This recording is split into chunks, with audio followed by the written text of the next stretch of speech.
Children, so let us do some exercise in the activities part. So the first activity is answer these questions. So children, read the first question.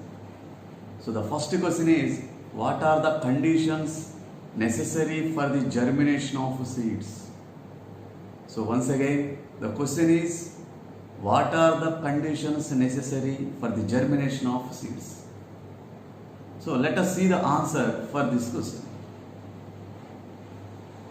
So the answer for this question is, enough amount of water, air and warmth are the conditions necessary for the germination of seeds.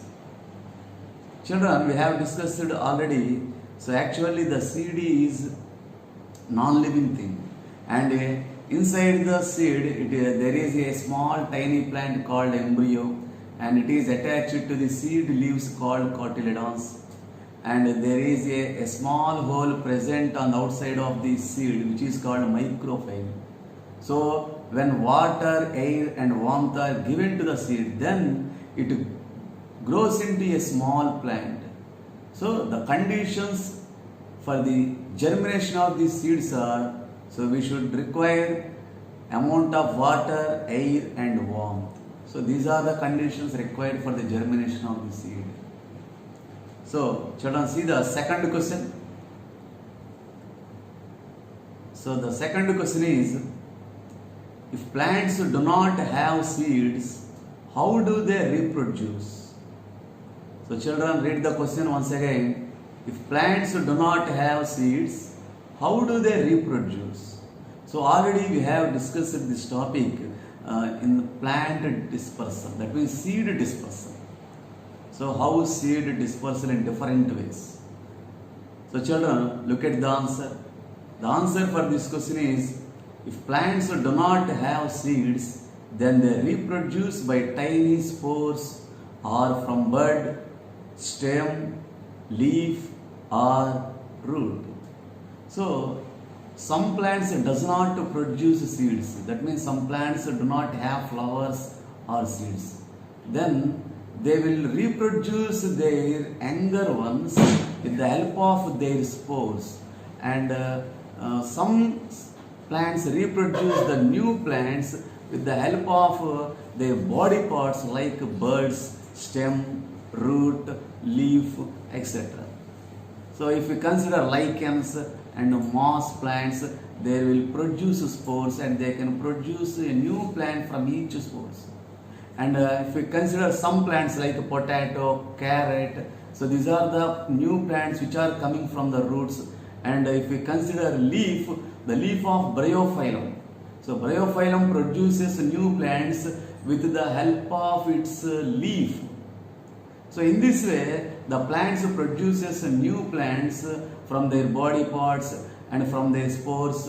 So those does not have seeds. So children, note down this question and answer in your notebook. So see the third question. The third question is, describe the structure of a seed. Describe the structure of a seed. So children, see the answer for this question.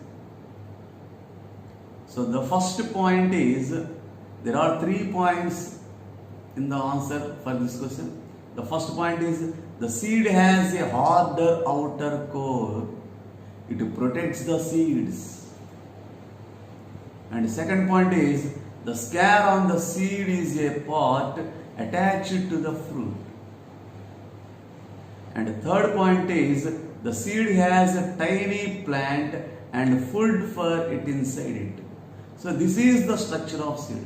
So generally seeds are very hard and we cannot easily broken the seed because the outer portion of the seed is covered by a thick layer called seed coat. And a tiny plant is present inside the seed, that is called embryo. And there is a scare. Scare is a part which is attached. That means scare is a part with which a seed is attached to the fruit. And above the scare, there is a small hole present in it for the entry of water into the seed. That small hole is called micropyle. So this is the structure of the seed. So children, note down this question and answer in your notebook. So see the next question, that is fourth question. So the fourth question is, what is meant by seed dispersal? So what is meant by seed dispersal?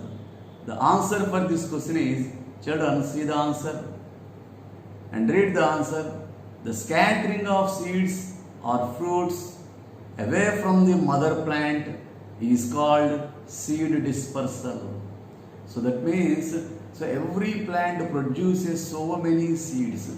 If all the seeds fell down and near the mother plant, and all the plants which fell down at the mother plant cannot grow, because it will take a crowding of the plants, and there will be competition for light, water between the plants. So that's why actually this does not happen in the nature.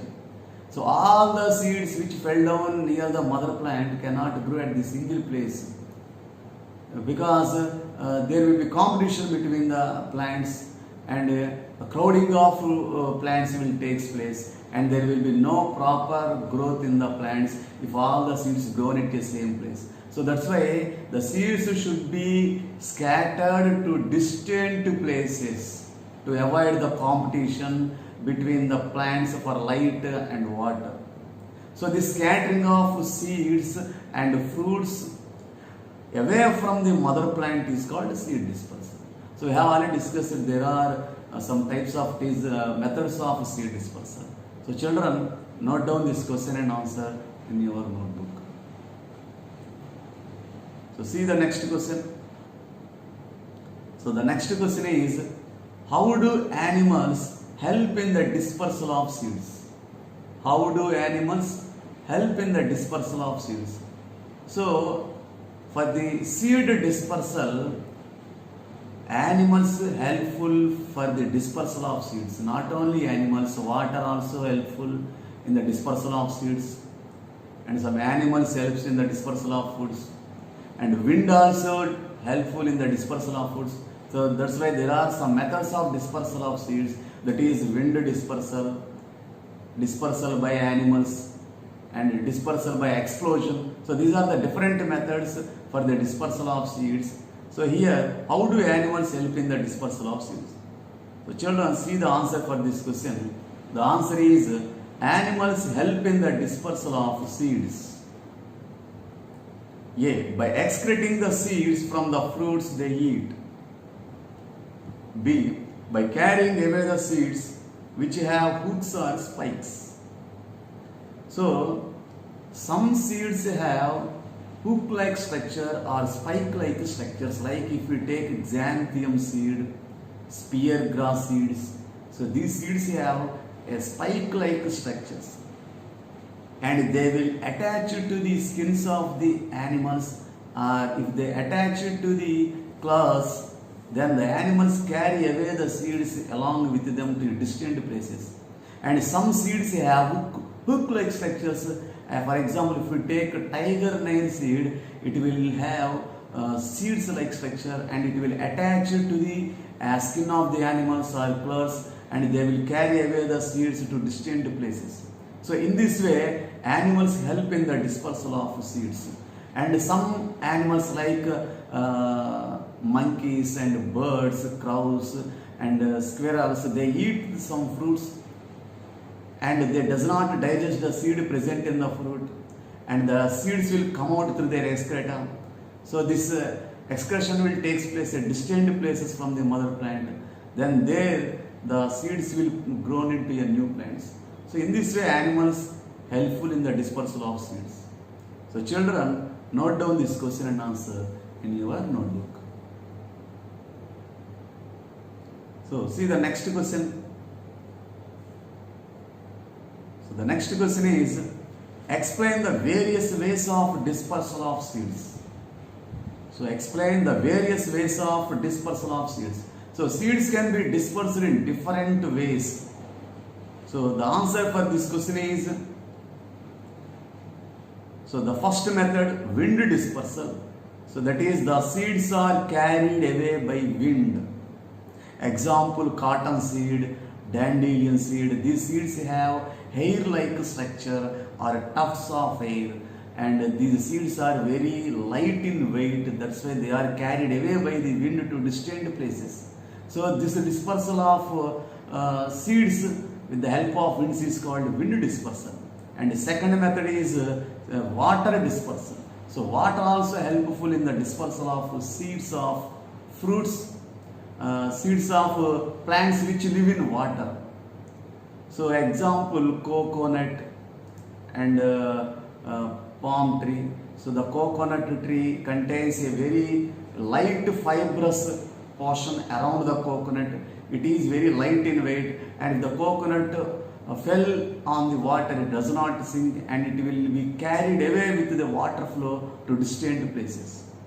So in this way, water also helpful in the dispersal of seeds. That is called water dispersal. And the third way is animal dispersal. The animals help in the spreading the seeds. So animals also help in the spreading the seeds. For example, squirrels, monkeys, squirrels, monkeys, parrots, all these animals and birds eat from fruits of the trees, and they does not digest the seeds and come out through their excreta, and they will excrete at the distant places from the mother plant. So there the seeds will grow into new plants.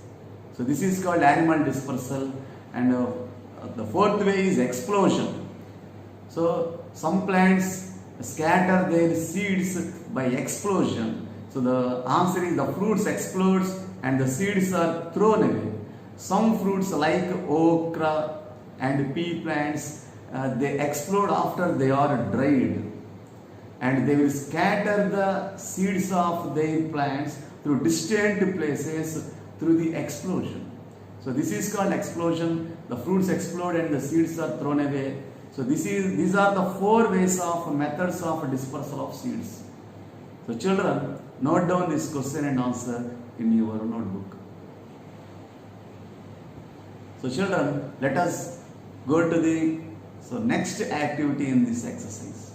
So the next activity is complete the sentences. So children, see, there are 5 sentences given in this chart.